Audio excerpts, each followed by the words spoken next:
This is CBC Nova Scotia News. Vermin vandalism. Hundreds of rats have taken over this Dartmouth parking lot. Now they're damaging vehicles. Mystery bell. Halifax Harbour Bridges looks to solve the mystery of this 126-year-old artifact. And from solace to side hustle, how this Halifax artist is using henna to build community and to celebrate Eid. Snow mixing to rain through Saturday, and then as we work our way into Sunday and Monday, we've got another system to watch. Your full forecast is coming up. Good evening. Residents of a Dartmouth apartment complex say the rat infestation in their parking lot is so bad the rodents are chewing the wires of vehicles. The owners are left with mechanic bills worth hundreds of dollars and no answers about who's going to do something about it. Josh Hoffman reports. It's an infestation. They are everywhere. You see half a dozen in a glance, and you can hear even more. Rats have taken over this parking lot for a Dartmouth apartment building, and it's causing problems for residents. They say these rodents are chewing through the wires of parked vehicles. When I opened the hood, you could see like they chewed off all the wires. They were bare and all that stuff, and a lot of feces all over my engine. Cleveland has had his vehicle towed to the mechanic 3 separate times because of the damage rats have done to it. Each time, it's cost $1,000. My insurance covered it, $250 for the deductible, 3 times. However, I don't know. I'm worried about what's going to happen next, so I park across the street now. I don't even park in this parking lot anymore. It's still happening. Yeah. I know of about 7 or 8 people here that actually had it done here. We came to this parking lot one night this week to see just how many rats are running around. We brought these infrared night vision binoculars because we were told the majority of the rats like to come out in the evening. Within minutes of being here, there were anywhere between 5 to a dozen rodents right in front of us. They aren't scared of humans. They'll run right at you. This woman lives in another apartment building nearby, and she believes the problem is getting worse. We're not identifying her because she's afraid her landlord will retaliate against her. She says her boyfriend's work vehicle was damaged recently, and she's seen a handful of other cars towed away as well. Another tenant told us she spent $3,000 on vehicle repairs last week because of these rats. These residents feel like nothing will be done about it. I've reached out to multiple places like the rental office, the tenancy board, and 311 trying to get help, and it feels like no one is really responsible or able to do anything. These buildings are owned by a company called Highfield Park Residential. I interviewed property manager Wanda Savory, who didn't want to appear on TV, but she did tell me she agrees the rat problem has gone worse in recent years, and she believes it's because of all the construction in the area. Savory says they're doing everything they possibly can to try to mitigate the problem, but admits they'll never be able to get rid of all of the rats. Josh Hoffman, CBC News, Dartmouth. According to a survey, the average household in Cape Breton lost $4,000 due to Hurricane Fiona. A professor from Mount Allison looked back at the storm and the impact it had and what can be done to better prepare for what's next. Kyle Moore reports. It's been 3.5 years since Hurricane Fiona hit Cape Breton, but for many people it feels like yesterday. It was the worst wind that I had ever heard. You know, I laid on the floor, I got away from the windows, and you just wish that everybody was going to be okay the next day. Denise Forgeron's 85-year-old mother had damage done to her deck in the storm. Without it, she only had one exit out of her house in case of an emergency. The family had to fight with insurance to have the $20,000 deck fixed. I know the insurance companies are maxed out with resources and people, so you know the government, maybe they can assist and get people to help them go through claims, you know, go through the process of reviewing them. 826 people from Cape Breton took part in the survey that looked at impacts, preparedness, recovery, and how ready we are for future storms. The results show that the storm had a widespread impact. About 2/3 of residents experienced financial strain or property damage, and emotional stress was also very common. Cash says 60% of people said the CBRM and Nova Scotia government were not prepared for the storm, with many left without power for weeks. the findings can shed light on what needs to be done in the future. I wanted to know whether or not residents feel that the municipality and Nova Scotia Power are adequately prepared for future climate extreme weather events. Meanwhile, Forgeron says she feels better prepared. I think we all have that bag packed somewheres now with the important things that you really need to run out of the house with. And that's more too with the fires that have come. Cash will present her findings at conferences in Greece and Halifax in the coming months. Kyle Moore, CBC News, Sydney. The conflict in the Middle East is driving up fuel prices once again. They went up again last night. They now stand at over $1.70 a litre here in Halifax, and it's a growing concern at the pumps. It's wild. Nobody with a regular income can afford to pay for gas prices right now, so it's not good. Before gas went up a lot, it was 75 fill my tank. Now it's like 90. And now the price of diesel will increase at midnight. The Nova Scotia Energy Board is invoking the interrupter clause to meet market demand. All right, today we turn a new page into spring, Ryan. Yeah, that's right. Spring is here, but yeah, it's not really going to be feeling a whole lot like spring this weekend. That is to be sure. We're looking at snow changing to rain on Saturday, and that snow actually spreading in through Friday night and continuing Saturday morning, then mixing over to rain. We're looking at kind of a widespread 2 to 5 centimeters and 5 to 10 centimeters for inland and higher terrain areas, especially the Cobequid Pass out towards Mount Tom. And Cape Breton is looking like a widespread 5 to 10 with upwards of 10 to 15 centimeters over the highlands. Temperatures will bump up into the 3, 4, 5 degree range, even 6 down toward the southwest. Sunday, increasing clouds and snow moving in from our next system. And that will be spreading in, yes, through Sunday afternoon. So there's system number 1. Again, that change over to rain, that moves out. Back to snow, by the way, for Saturday evening, especially in the north. And here comes system number 2 with snow on the northern edge and then more to follow it through the day on Monday. We'll talk all about it with your full forecast coming up in a few minutes. Oh boy. All right. Thanks, Ryan. Thank you. NDP leader Claudia Chender is calling on the Premier to pause the budget process to assess the impact of proposed cuts. Chender says that after the Committee on the Public Bills hears from people next week, the Premier should take time to assess that feedback coming from affected groups. For the Premier and the Finance Minister to mess with these economic drivers but have no idea about how the choices will impact thousands of jobs and billions of dollars in GDP is beyond irresponsible. It is incompetent.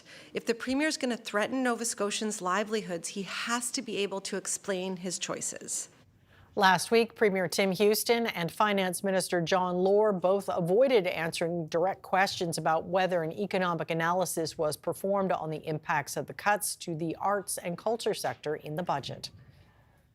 A bill that defines how Nova Scotians will make money from offshore wind farms is poised to pass into law in the coming weeks. Industry insiders say setting government fees is one important step, but developers need some other big questions answered before they'll be ready to invest, like clarity around transmission lines and who will buy the power they generate. If we get this right, offshore wind will absolutely, it will create jobs, it will grow local businesses, and it'll bring new investment to the region. But it'll only work if the project makes economic sense. And that really means working together across Atlantic Canada to get those power to the markets that will actually pay for it. The province estimates that if 5 gigawatts of offshore wind are built, it will earn about $35 million a year for the first decade and up to $100 million a year after that. As a provincial bill that will dissolve the Halifax Bridge Commission makes its way through Province House, the organization is asking Haligonians for help in solving a decades-old mystery. At the center of it all, a 19th century bell. Ben Dornan has that story. This 127-year-old bell is at the heart of a Halifax mystery. The 250-pound brass bell used to hang on the Angus L. MacDonald Bridge, halfway between Halifax and Dartmouth. At one time, it was believed to have been used as a warning bell for ships passing in and out of the harbour. But in 2019, a curious crew at Halifax Harbour Bridges took the bell down to get a closer look. It's a piece of Halifax history that's sort of been unhidden, that's remained hidden, and it would be great to understand what it is. It sat in storage for years after the recovery, until recently, when Bridge Commission staff brought it back out again. The faded inscription reveals that the bell was cast in 1899 at the Meneely Bell Foundry in Troy, New York. But it would be another 56 years until the bell's eventual home, on the McDonald Bridge, opened to the public. So where was it for the first half of the 20th century?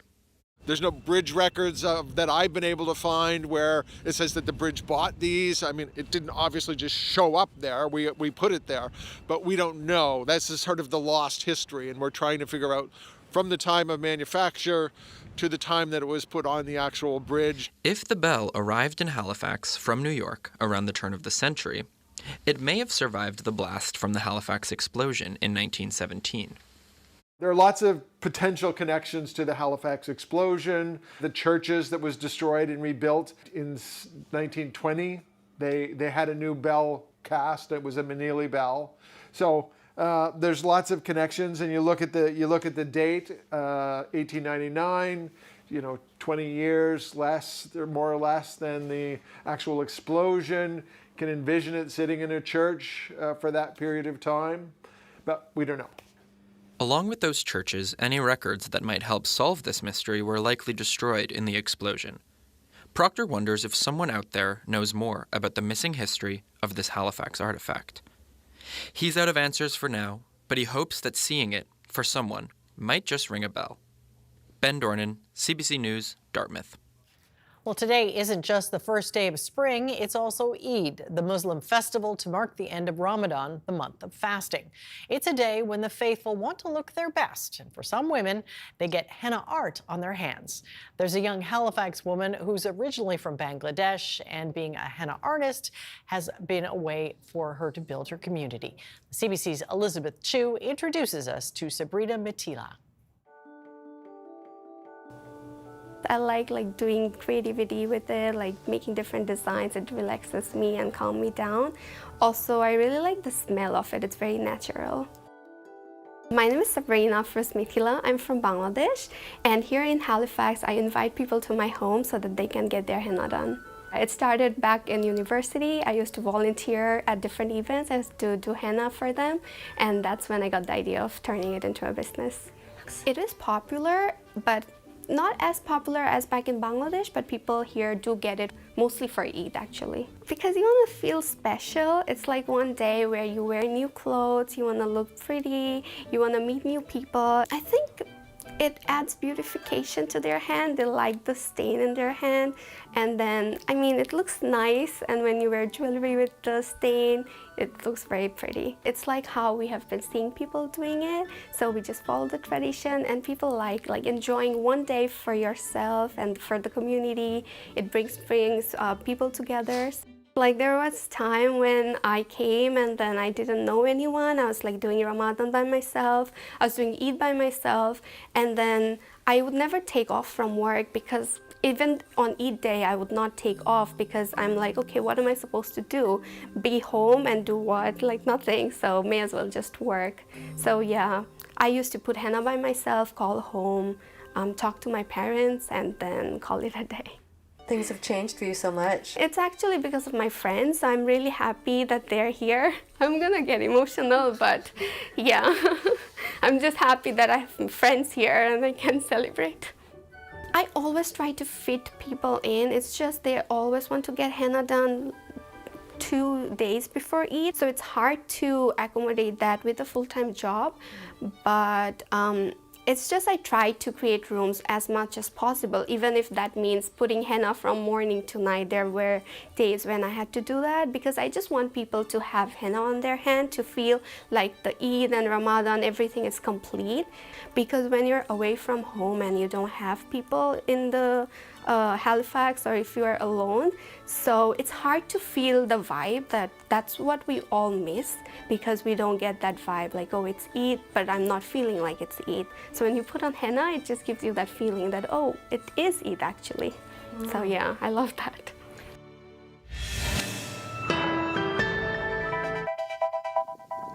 There's the view from York Redoubt. Brian will be up next with the full weather forecast. Stay with us.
Weather update is brought to you in part by Atlantic Lottery's iGames. Play hundreds of games on the Atlantic Lottery app or at alc.ca.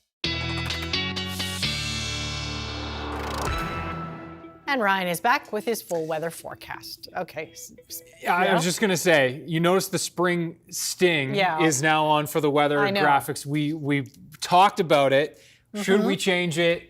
We decided that we should. Was that a bad call? I'm thinking maybe it was a bad call. Yeah, maybe we Spring's jumped here, the gun on that. winter's hanging on, huh? Yeah, especially because we put the winter sting in early. We changed that. I think that was my fault. I think that was on you. This one's on me. Yeah, welcome to spring, Amy. Well, what are we gonna do? We grin and bear it. It's Nova Scotia, right? It is, and yeah, we know that we're gonna get snow in the spring season. So why not get it over with early? That's a good idea. Right, and then we can save all the warm stuff for days to come. Fingers crossed. Yeah, fingers crossed indeed. Have a look first at our webcam view. This is a live shot of Lunenburg. And you know what? It was a pretty nice start to spring across the province today. Temperatures popped nicely. And as we look at the current temperatures right now, it's 2 degrees in Lunenburg, 4 down in the southwest, 5 in the valley. We did get to 6 in a few spots today. And there's the wind, which has been generally sustained right around the 15 to 20 range for today. Some gusts that are upwards of 30 to 40 kilometers per hour in from the southwest. And that is on the leading edge of this next system, which is already the warm front spreading into New Brunswick. We will see some snow spreading into Nova Scotia and then changing over to rain as we track through the overnight tonight. There's the system that we're going to be watching in through the later stages of Sunday and into Monday. 13 in Calgary, 0 in Edmonton, and that will ride the jet stream right through into our region. Okay, so here's how it plays out. Let's time out. First, let's show you the snowfall in case you missed it earlier. Tonight into Saturday, widespread 2 to 5 centimeters. Best chances for 5 will be closer to the inland and higher terrain areas. That's where we could get into some 5 to 10 centimeter amounts, especially the Cobequid Pass. Higher terrain areas, Mount Uniacke, the 104, and Cape Breton. You folks looking set to see 5 to 10 centimeters, maybe 10 to 15 in the Cape Breton Highlands, and a little less right along the Atlantic coastline, Richmond County into Cape Breton County. So there's the snow tracking in overnight, and note pretty quickly a change over to rain, Digby, Yarmouth, Shelburne, likely just a trace to a couple centimeters here, then the rain washes it all away. For everyone else, Saturday morning, we're changing to rain early Saturday morning along the Atlantic coastline and through the Cobequid Bay area, and then that snow will get kind of squeezed out as the warmer air pushes its way in throughout the morning. Temperatures bumping up into the 3-4 range, looking at about 5 to 15 millimeters of rain. And note the mixing here in through eastern areas, Cape Breton eventually mixing as well, at least mixing with rain. This is likely a wet snow rain mix. And then back to snow on the back side of this system through Saturday evening. If you've got some Saturday evening plans, be mindful that this will turn wintry again, especially across that 104 stretch between Truro and Antigonish, and including northern Cape Breton there as well. For Saturday, as I said, temperatures bumping up 3, 4, 5, and 6 degrees. Those winds shifting back to northwest 30 to 50, ushering in the cooler temps, which will be in place for Sunday. Sunday, increasing clouds, snow building in for the afternoon and evening. Let's time out that. There goes that Saturday system. That moves out. Here comes our Sunday mess. And this will be moving in, as we said, through Sunday afternoon into Sunday evening. This first wave here that moves through Sunday afternoon, evening, overnight into early Monday. Forecast models have actually been pretty much agreeing that that's a 5 to 10 centimeter swath that comes through and does taper off into early Monday morning. Where they've been struggling is this secondary wave here coming in around the center of the low, and the latest model trends have been further south with the track of this system. And so this heavier snow coming in, which will also have ice pellets and freezing rain along the warm front, that is looking further to track further to the south. So it's really the Monday timeframe that has been in question and continues to be in question, really. Would like to see some reliability for more than 24 hours with the model trends. But right now, the heaviest snow and ice pellets and freezing rain are looking set to track just to our south on Monday. That could shift back north. And so this is why we're going to be watching is if it does shift back to the north, then that heaviest snow would track further north. Right now, it looks like 10 to 20 centimeters across the province Sunday and through Monday. 5 to 10 Sunday afternoon, evening into Monday morning, and then another 5 to 10 for Monday into Monday night. 10 to 20 total. But again, if that system shifts further north, then we'd be into the heavier stuff. There are the showers and flurries on tap for Wednesday, and some flurries still in the mix Thursday. Not looking very spring-like next week, Amy, unfortunately. No, but it's keeping you busy, isn't it? It's true. That's true. Okay, thanks, Ryan. Thank you.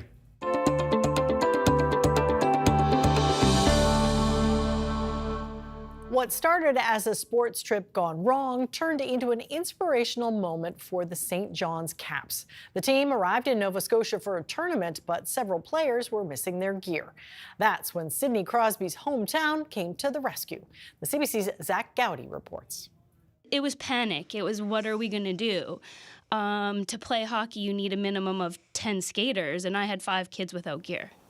It began as a sports trip gone wrong for several members of the St. John's Caps. The team's under-13 and under-11 squads had just stepped off a plane in Nova Scotia en route to a tournament in Cole Harbour. But when the kids and their families crowded around the baggage claim, they could see that the trip was off to a rough start. Beckett Nichols and Jack Cluett play with the under-13 team. I just went down, get the bags, and then all the moms were talking, and they were saying their gear didn't get off the plane. I was like, uh-oh. None of it came off. Nothing. None of your hockey gear came with you? Nope.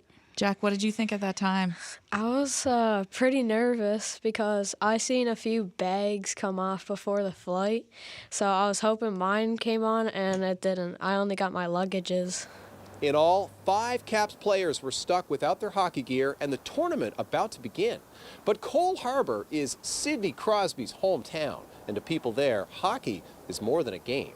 Jeff McPhee is a tournament organizer. He says when the Caps called him about their gear problem, he knew where to find a solution.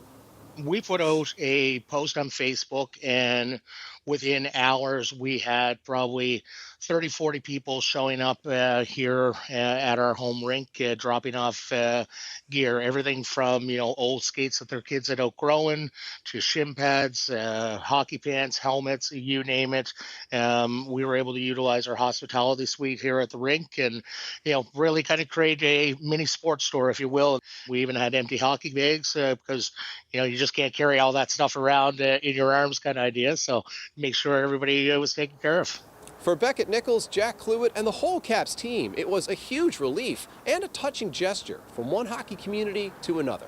As for the tournament, the under-13s had a lot of fun, but the under-11 St. John's Caps won their division. Colette Nichols is the team's equipment manager and Beckett's mom. She says the whole group came home with a lot more than just a medal. I think this trip we need to remember that we need to take away that it's just a sport. These are 11 and 12-year-old boys, and the focus should be about coming together as a team and having fun. And the community of Cole Harbour and the organizing committee, they helped us remember that. Like, their kindness and their generosity helped us remember that this was about getting kids together to play hockey, to have fun. And thankfully, Cole Harbour is now a part of our team. Zach Gowdy, CBC News, St. John's. Coming up, a look at how rising costs for the Atlantic trucking industry could trickle down to consumers.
The war in the Middle East is causing pain at the pumps. It is the largest disruption of oil shipments in history, and it's already being felt by consumers.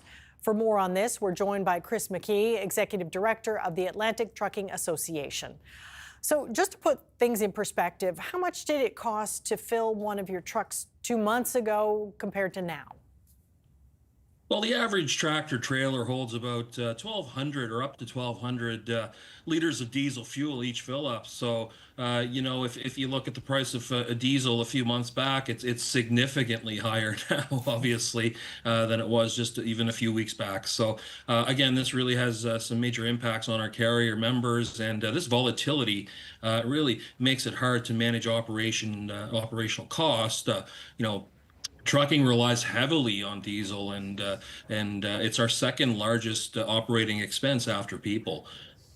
Well, how does it impact your business? How can you change, I guess?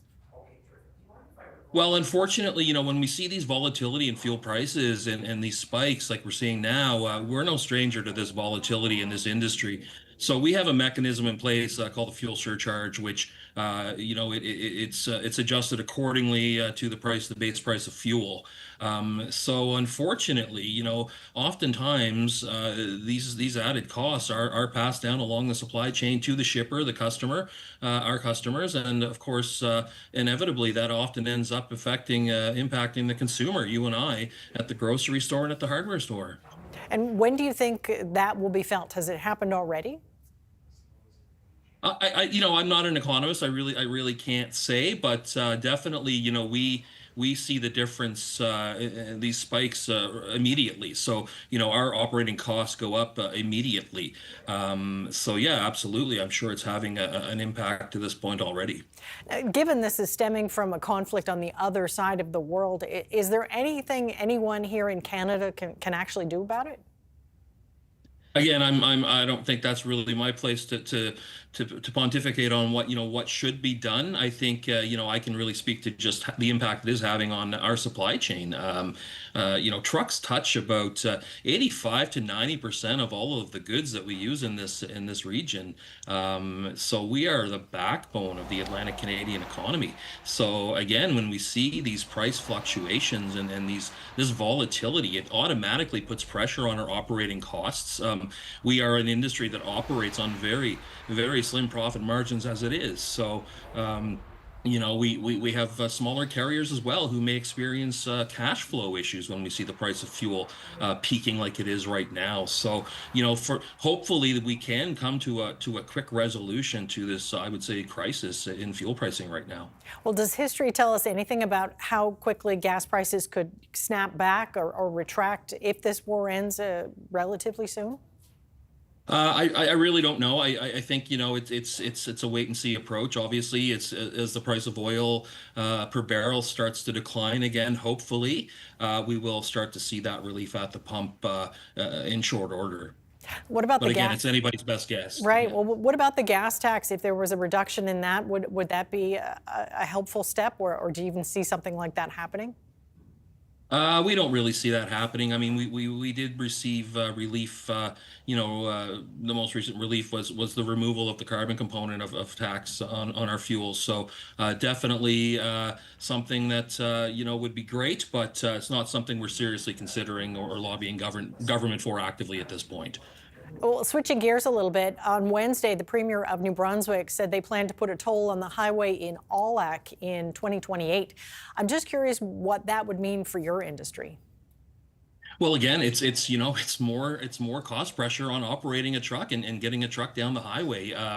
It's just one more tax on our industry that will most likely be passed along the supply chain. And, we really feel this is counterproductive. This announcement is counterproductive to the shared federal and provincial objectives of reducing internal trade barriers within this country over the past year or so. If we look, over the past 18 months, governments have really taken a deliberate step in this region to eliminate or reduce tolls in Atlantic Canada. They recognize the negative impact on affordability, mobility, and trade. So, some examples would be the elimination of the tolls on the Halifax Harbour bridges, the significant reduction to tolls on the Confederation Bridge. We saw a 50% reduction on tolls on the Northumberland ferry service, which is used by commercial vehicles, and also rate reductions and rate freezes for commercial vehicles on the Marine Atlantic ferry service. So, you got to question the timing of this new toll initiative, considering the policy directions that the other provinces and these other, stakeholders, trucking stakeholders are doing. And introducing a new toll at this time is certainly not something that we see as productive at all. All right. Well, Chris McKee, thanks so much for your time. We do appreciate it. Great. Thank you so much for having me. Coming up, Iranian military officials have threatened world tourism sites as the war moves into its third week. And a team of experts in Alberta is putting together a blue whale skeleton that will soon be on display at an American university.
Welcome back. Iran is now threatening to attack civilian targets worldwide as it continues to launch missiles at Israel and neighbors in the Gulf.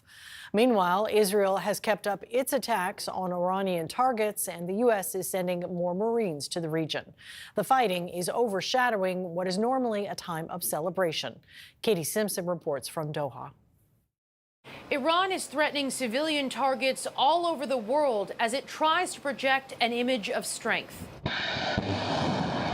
Videos reportedly showing Iranian missile launches aired on state television as a senior military official says it will go after American and Israeli officials at tourist sites, parks, and recreational spaces, anywhere.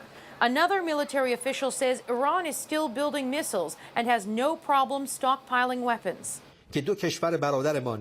It comes as state TV read a letter to mark the Persian New Year, allegedly from Iran's new supreme leader. It encouraged Iranians to stay in the fight, but notably, it was a written statement.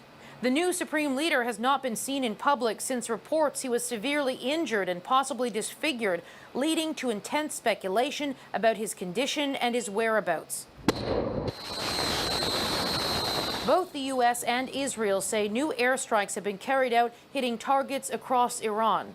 While video captured the moment debris from an intercepted Iranian missile struck a parking lot near the walls of Jerusalem's Old City. The fighting is overshadowing what should be a celebratory time across the region. Eid festivities and traditions are more muted this year, as are Persian New Year festivities. Katie Simpson, CBC News, Doha.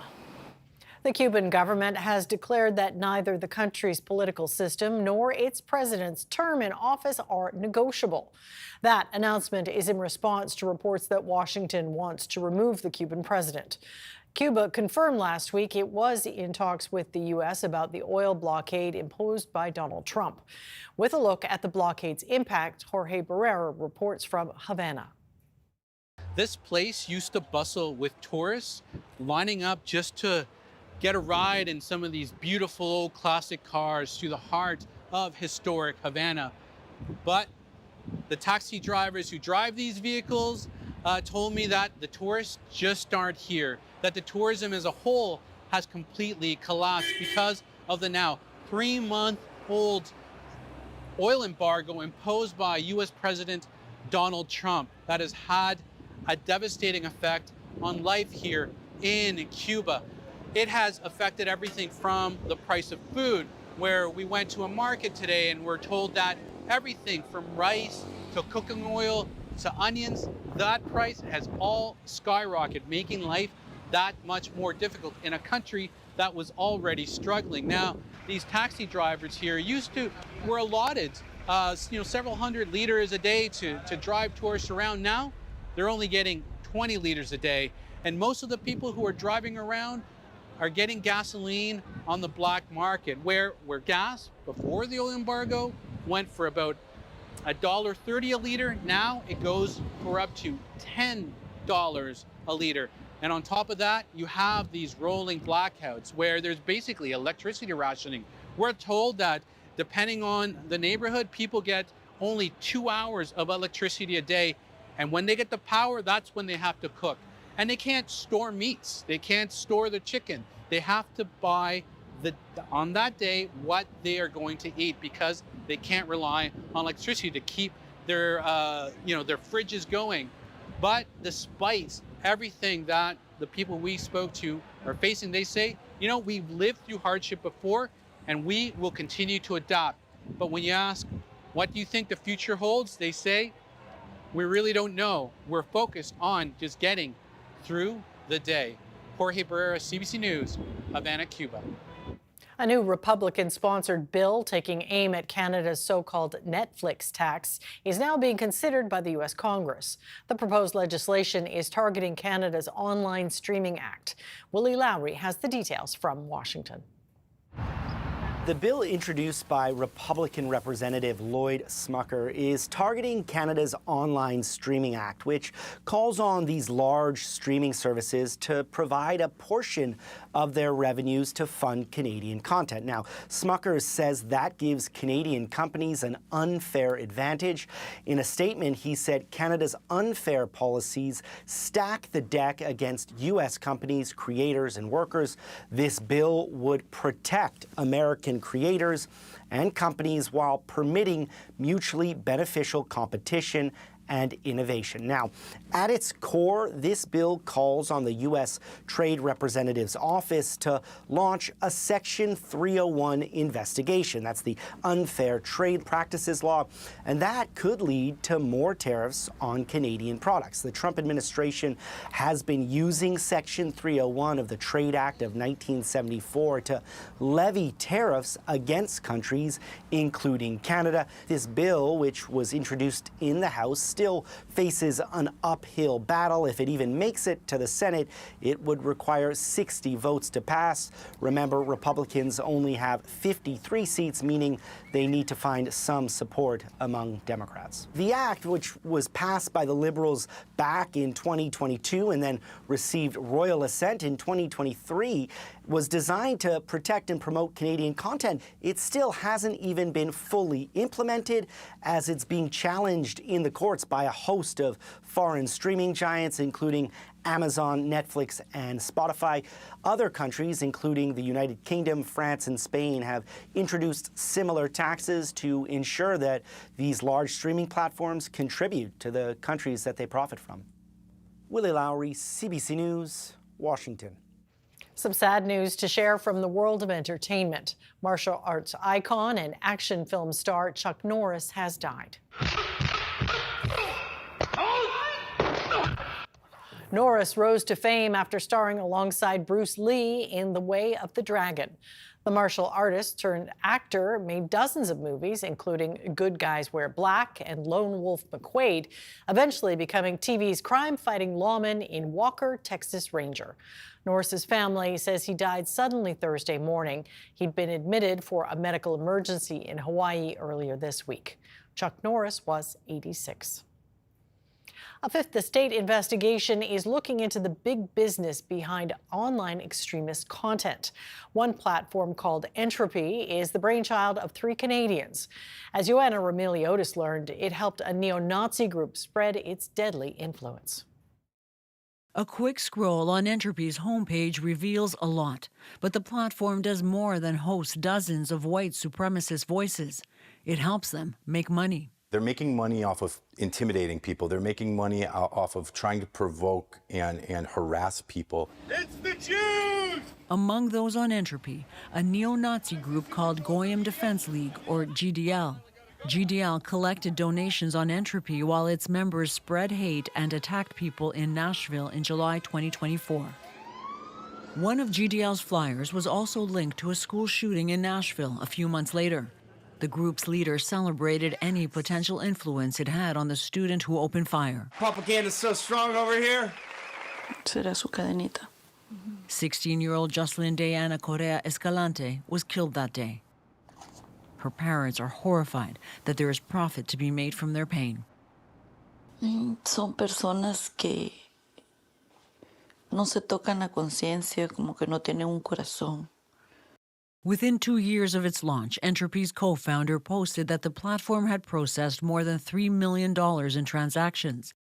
Its owners take a 15% cut of the revenue. We tracked down the Alberta couple behind Entropy to Tbilisi, Georgia, where they have lived since 2022. They left. Like a few days ago, maybe a week ago. Rachel and Emmanuel Constantinidis did not return our requests for comment. I've got 3 to take a look at. Legal experts say a lot of harmful content is considered awful but lawful, but regulation is needed. I think we need to be more direct about what the threat is here, that you have businesses that are essentially monetizing hate. And back in Nashville, it's devastatingly clear what hate can destroy. Joanna Remiliotis, CBC News, Toronto. If you want to see a whale, your best bet is to come here to the Maritimes or head to the West Coast, not Alberta. So, what are the bones of a big blue whale doing in the prairies? Well, Jenny Howe meets the team working on one of the world's largest jigsaw puzzles. We are here at Dinosaur Valley Studios in East Cooley in the middle of prairie, Badland, Alberta. We are going to meet Frank Hadfield, and he's got himself a blue whale skeleton in there in the middle of the prairies, an entire blue whale. So this is it. This is where we build whales. That is huge. In my mind, I had there's no frame of reference for how big this animal is. This is enormous. It's taking up your entire bay, and there's more to it than that. This is the tail section of a blue whale.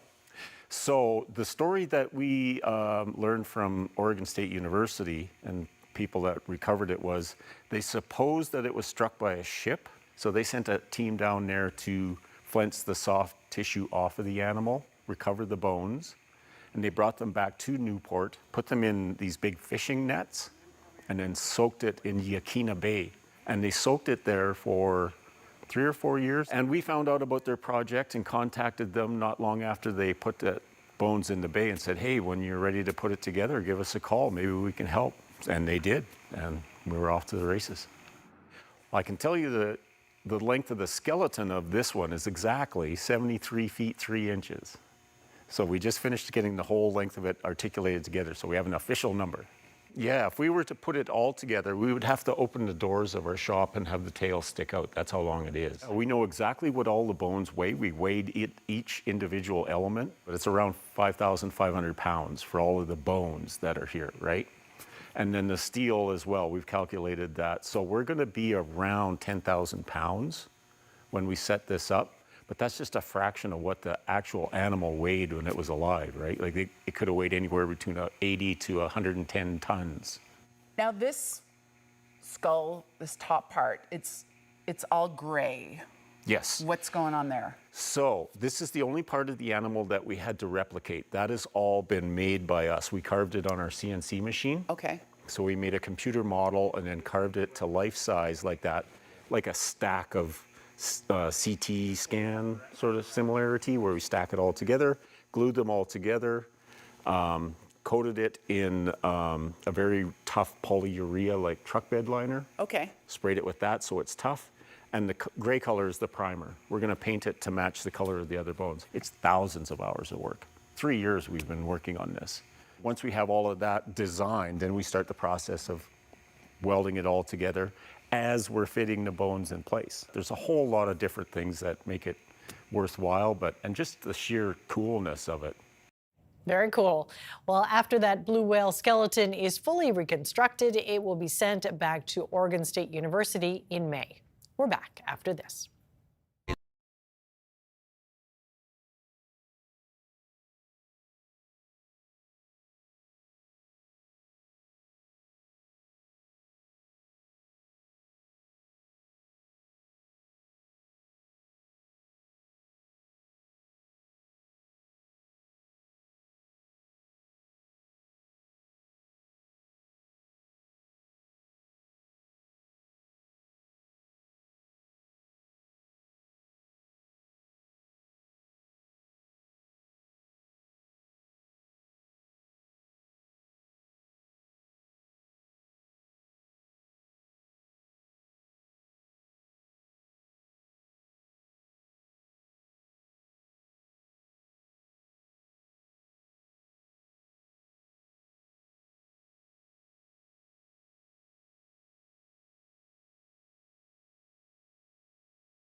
This weather update is brought to you in part by Atlantic Lottery's iGames. Play hundreds of games on the Atlantic Lottery app or at alc.ca.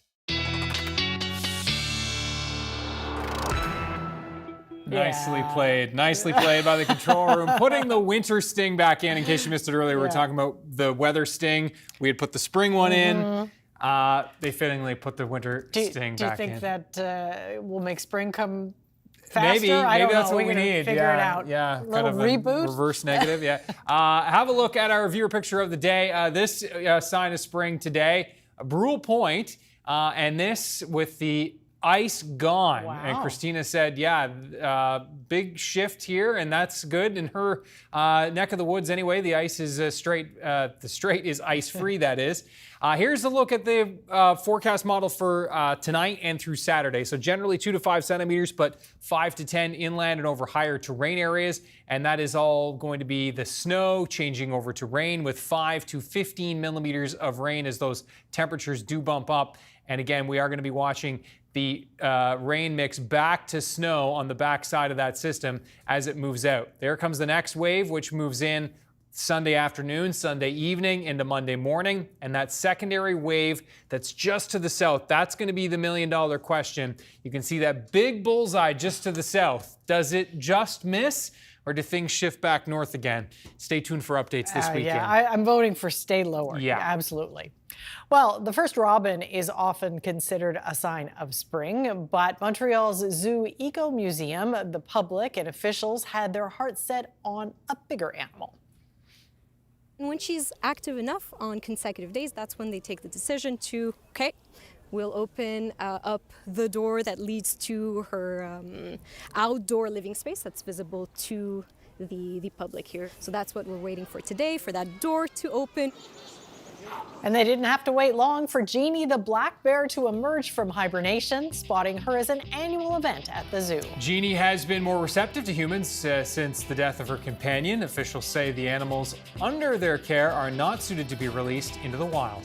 A sign of spring for sure. Yeah. That is it for us tonight. Thanks so much for watching, and we'll see you next time. Good night.